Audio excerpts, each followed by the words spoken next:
آج کل کے حالات کے پیش نظر ایک فوارہ آپ ضرور ساتھ رکھیں. یہ فوارہ ہے, اس میں پانی بھرا ہوا ہے, آن لائن ہم نے اس کو منگایا تھا.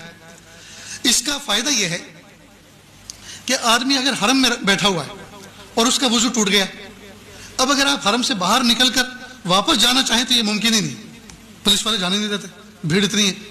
اب وضو ٹوٹ گیا, جگہ بھی سنبھالنی ہے, نماز بھی پڑھنی ہے جماعت کے ساتھ, اور وضو بھی کرنا, اب کیا کریں؟ تو آپ ایسا اپنے ہینڈ پرس کے اندر ساتھ میں ہر وقت پانی بھر کے رکھیں اور اس سے آپ وضو کر لیں. اس سے وضو کرنے کا طریقہ بہت آسان ہے. جیسے میرا کندھے کا رومال ہے, یہ چھوٹا سا جو نیپکن آتا ہے تھوڑا موٹے والا, وہ اپنے ساتھ ہر وقت رکھیں, اس کو گود میں بچھا لیں, ٹھیک, اور آستین چڑھائیں. اور اس سے وضو کرنے کا طریقہ یہ ہے کہ وضو میں سب سے پہلے کلی کی جاتی ہے, ہاتھ دھوئے جاتے ہیں, ٹھیک, اس کے بعد کلی کی جاتی ہے, ناک میں پانی ڈالا جاتا ہے. لیکن یہ فرض نہیں ہے, یہ اگر نہیں بھی ہوگا تو بھی وضو ہو جائے گا. سب سے پہلا فریضہ کیا ہے؟ چہرے کا دھونا, پیشانی کے بالوں سے ٹھوڑی کے نیچے تک, ایک کان کے لوٹ سے دوسرے کان کے لوٹ تک, یہ نمبر 1 فریضہ ہے. لہذا اس کا ادا کرنے کا طریقہ یہ ہے کہ آپ ایسے کریں. دیکھو میرا منہ بھیگ گیا نا, اس کو میں نے مل لیا.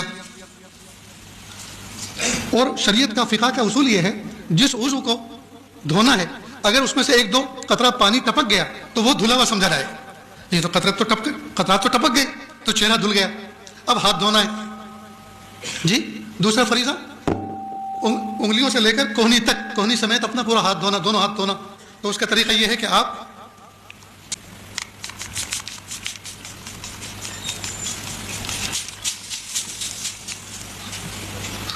یہ آپ کا ہاتھ دھل گیا, ٹھیک. اسی طرح سے دوسرا ہاتھ دھونا ہے, اسی طرح دوسرا ہاتھ دھونا ہے. آپ میری طرف دیکھیں, بہت اہم کام چل رہا ہے. دروازہ کھولنا تو آپ نے یہ بچپن سے دیکھتے آئے, کھولتے بھی ہیں بند بھی کرتے. تم بھی کھڑے ہو یار, جو نہیں دیکھنے کا ہے وہ دیکھتے ہو, جو دیکھنا ہے اس کو نہیں دیکھتے.